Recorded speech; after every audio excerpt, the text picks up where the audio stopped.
dhukaasuun ajjeesaa jiru jedheera. Ammas humnoonni kunneen daangaa irratti humna dabalataa kurfeeffachuu weeraraaf qophaa'aa akka jiranidha jiraataan aanaa baatee kun kan dubbatu. Aanaa baatee naannoo dirree jedhamutti ganama kana humni addaa liyyuu naannoo Affaariidha kan dhufanii ijoollee Oromoo horsiisee bultoota warra horii bobbaasan irratti dhukaasa bananii nama tokko ajjeesan. Ganda Dakaachootti mucaan du'e. Sababiin isaa akkuma kanaan dura walitti bu'iinsi sababa daangaatiin nurratti hojjetamaa ture sanii liyyuu dhiisanii humna guddaa qindeessanii nurratti bobbaasanii darbee akkanuma walitti bu'iinsi jiraachaa ture. Amma dhiyoo kanas namas nurraa ajjeesanii madeessanii turanii har'as bifa jijjiiratanii dhufanii waan kana hojjetu. Ammallee humni kun lafa hidhanii jiranii har'aaf sodaa guddaatu jira jechuudha. Humna guddaa humna hidhatetu jira. Lola sadiitu gaggeeffame. Guyyoota 15 darbanitti har'a dabalatee marroo sadiif humnoonni kunneen weerara nurratti gaggeessan kan jedhu maddi keenya kun duula loltoota addaa naannoo Affaariin irra deddeebiin hawaasa nagaa irratti gaggeeffamaa turee fi jiruun uummanni aanaa baatee haala yaaddeessaa keessa jira jedheera. Guyyaa 15 kana keessa lola sadii san keessatti guyyaa tokko jalarraa namni miidhame guyyaa lama nurraa namni miidhame humna nurratti baasaa jiranii hawaasni naannoo kana jiru karaa hundaan namni bira dhaabatu jiru amma laafatanii jiran humni isaanii laafatee jira abdii murannaa bira gaarii jiran. Weerarri humnoota addaa naannoo Affaar kan jeneraalota wayyaaneetiin qindaa'uun Oromoota Walloo aanaalee hedduu irratti gaggeeffamaa ture erga ifattee galee waggoota lamaaf deemaa jira. Odumol fakkaatuun miseensi korbittinneessaa Oromiyaa tokko waraana addaa naannoo Soomaaleen ajjeefame. Miseensa korbittinneessaa Oromiyaa kan ta'e dargaggoo Tolosaa Amaanaa Oromiyaa bahattii daangaa mootummaa naannoo Oromiyaa fi bulchiinsa naannoo Somaalee irratti nagaa uummataa eeguuf dirqama isaa bahaa ture.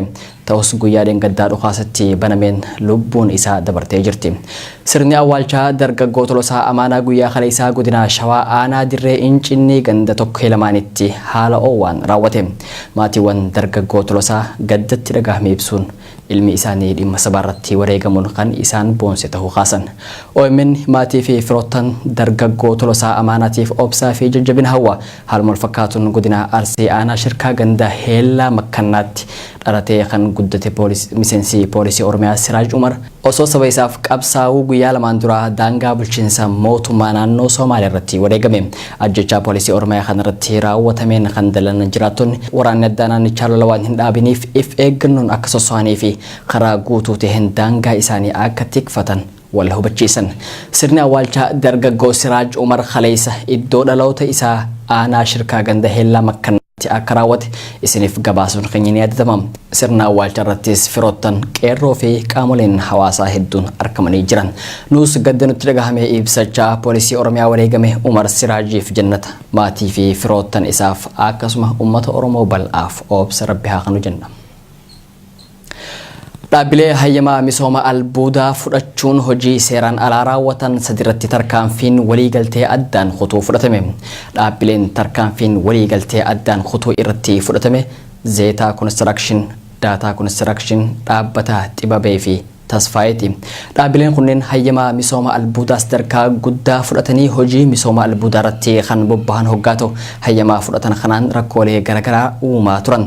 Rakkooleen dhaabbileen kanneen uumaa turan takka lafa isaaniin kennameen ala qonnaan bulaa gowwoomsuun lafa irraa bituun galiin mootummaaf akka hin galle godhan, lama rooyaalitii kafaluu dhaban, sadi kiraa lafaa kafaluu dhabuu fi lafa albuunni keessaa bahe deebisanii misoomsuu dhaban, afur albuuda misoomsuuf fudhatanii hojii biraaf oolchuudhaan rakkoon uumaa turan qoratamee tarkaanfiin kan fudhatamu ta'uu itti aanaan hoogganan biiroo bishaan albuudaa fi enerjii obbo Yirdaa'u Nagaash ibsan. Tarkaanfiin sirreeffamaa kun cimee itti fufaas jedhan.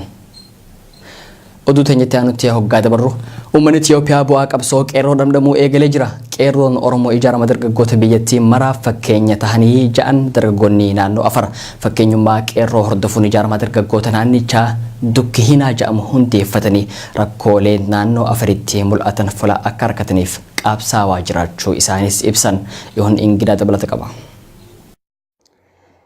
Bulchiinsi sirna baay'irummaa waggoota 27 darbaniif uummata Oromoo darbees hawaasa biyyattii mararratti fe'amee ture xumura akka argatuuf qeerroon Oromoo aarsaa guddaa kaffaluun cichoominaan qabsaa turaniiru. Qabsoo qeerroon taasiseen bulchiinsi abbaa hirrummaa olaantummaa ilmaan saba tokkoo irratti hundaa'es cabeera. Biyyattiin yeroo ammaa imala jijjiiramaarra jirtii jedhu dargaggoonni naannoo Affaar sirna eebba OMN Finfinnee galma Barkumeetti qophaa'e irratti kan hirmaatan. Dargaggoo Muhammad Amiin dargaggoota naannoo Affaar irraa sirnicha irratti argaman keessaati. Jijjiiramni qabsoo qeerrootiin biyyattii keessatti dhugoome qaama kamiifuu ifadhaa jedha. ይሄ በተጨባጭ የሚታይ እውነታ ነው። ለሁሉም ለመላው ለኢትዮጵያ ወጣቶች ተምሳሌትና መንገድ ፈርቀዳጅ የሆነ ስራ ነው የተሰራው። ያንንም ያደረገው ደግሞ ቄሮ ነው። ብዙ መስዋዕትነት ከፍለዋል። qabsoon qeerroo Oromoo jijjiiramni sadarkaa biyyaalessaatti fide waan qabatamaadha. Dargaggoota Itoophiyaa hundaafis fakkeenya kan ta'ee fi kan karaa saaqedha. Qeerroon aarsaa guddaa kaffaleera. Wareegama qeerroon kaffaleen miirri nageenyaa, jaalalaa, wal kabajuu, wal tumsuu fi wal ta'uu uumamuuf danda'eera. Qabsoo qeerroon taasiseen sadarkaa kanarra ga'uuf dandeenyeera. Qaamoleen waa'ee qeerroo Oromoo ilaalcha dogoggoraa qaban jiraachuu kan eeru Muhammad isaan kun warra dhugaan jiru isaaniif hin liqinfamnedha. Nuyiif garuu qeerroon fakkeenya guddaadha jedhe. Ijaaramni qeerroo Oromoo dargaggoota Itoophiyaa maraafuu fakkeenya ta'uu kan danda'u ta'us eereeraam. ቄሮ ለኛ ተምሳሌት መሆን ይችላል። እንኳን ለኛ ለመላው ለኢትዮጵያ ወጣት ተምሳሌት መሆን የሚችል ቲም ነው። እኛ ምንም አይነት qeerroon nuyiif fakkeenya ta'uu danda'a. Nu qofas osoo hin taane dargaggoota Itoophiyaa maraaf qaama fakkeenya ta'uu danda'udha. Ibsuuf baay'ee na dhiba. Qeerroon miira gammachuu, tokkummaa fi kabajaa amma akka waliigalaatti mul'atu dhugoomsuuf danda'eera. Qaamoleen waa'ee qeerroo waan hin taane facaasan tokko jiru. Isaan kun ammas taanaan idaamaa hin jiran. Waan hedduutu isaan hafa jedhee.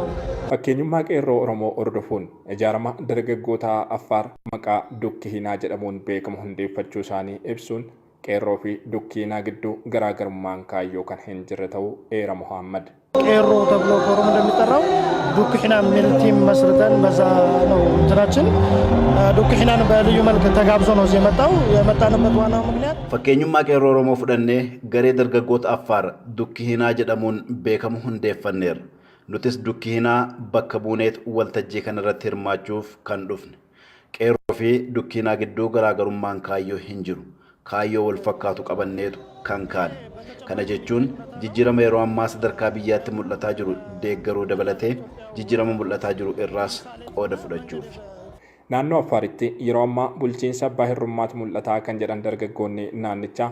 Kunis aangawoonni naannichaa duraan madda rakkoo turan aangoo bulchiinsa naannichaa itti fufiinsaan to'atanii jiraachuu irraa madda bulchiinsi abbaa hirrummaa naannichatti mul'atu kun xumuraa akka argatuuf ammoo Dukki Hinaan qabsoo irra jira jedhan. Qeerroon akkuma kaleessa fakkeenya nuuf ta'e fuulduraafis qabsoo taasifnu keessatti nu cina hiriiruu qabaan dhaamsa dargaggoo Muhammad. በዚህ አጋጣሚ እኔ መናገር የምፈልገው አንድ ነገር አለ። ያ ምንድነው? አሁን በአፋር ክልል ላይ እየታየ ያለ በጣም ጭቁንነትና አምባገነናዊ ስርዓት ነው እየታየ ያለው። Carraa kanaan waa tokko dubbachuun barbaada. Yeroo ammaa naannoo Affaaritti sirna abbaa hirrummaa cunqursaa ta'etu mul'ata. Nuti qabsoo irra jirra. Qabsoo keenyaan sirna abbaa hirrummaa naannichatti mul'atu akka maqsinus ni abdanna. Qeerroonis akka nu cinaa hiriiru abdii guddaa qabna. Oduu biyyaalaa. Soomaaliyaa bulchiinsa Puutlaanditti baqattoonni Oromoo lama dargaggoota biyyattii gurmaawaniin ajjeefamuun dhagahame. Haalli nageenyaa garas jiru sadarkaa yaaddeessaa irra jiraachuus maddeen ifoomsan. Lammiileen Oromoo sochii bobbaa galaa hanqatuun rakkoo jabduu keessummeessaa akka jiran himanii Faayisaa Iliyaas dabalata qabdi. Somaaliyaa bulchiinsa Puutlaand keessatti baqattoonni Oromoo lama dargaggoota biyyattii gurmaa'an ajjeefamuu OMN'f himani. Ajjeefamuun baqattoota Oromoo kun guyyaa dheengaddaa ta'uu kan dubbatan baqattoonni kunneen haalli nageenyaa sadarkaa yaaddeessaa irra jiraachuus ifoomsani. Lammiileen Oromoo magaalattii keessa jiraatan sochii hawaasummaa danqamuun rakkoo jabduu keessummeessaa akka jiran Oromiyaa Miidiyaa Neetworkiif himani. Dhalataa Oromoo godina Baalee aanaa Gololchaa kan ta'e Abduu Jaliil Husseenii fi godina Harargee naannoo Rikeelee kan ta'e namni Aliyyi Ibraahim Jaamuu haala gaddisiisaa ta'een tumamanii ajjeefamuu dubbatan baqattoonni garasii yaadanuuf kennan. Qaamni dhalattoota Oromoo biyya baqaa keessa jiraatan irratti gocha kana raawwatan hanga ammaatti seera jala kan hin oolin ta'uu maddeen mirkaneessan. Ilmaan Oromoo biyya Somaaliyaa magaalaa Bosaasoo, Galkaayoo fi naannolee biraa jiraatan yeroo ammaa kana haala hamaa keessatti argamu.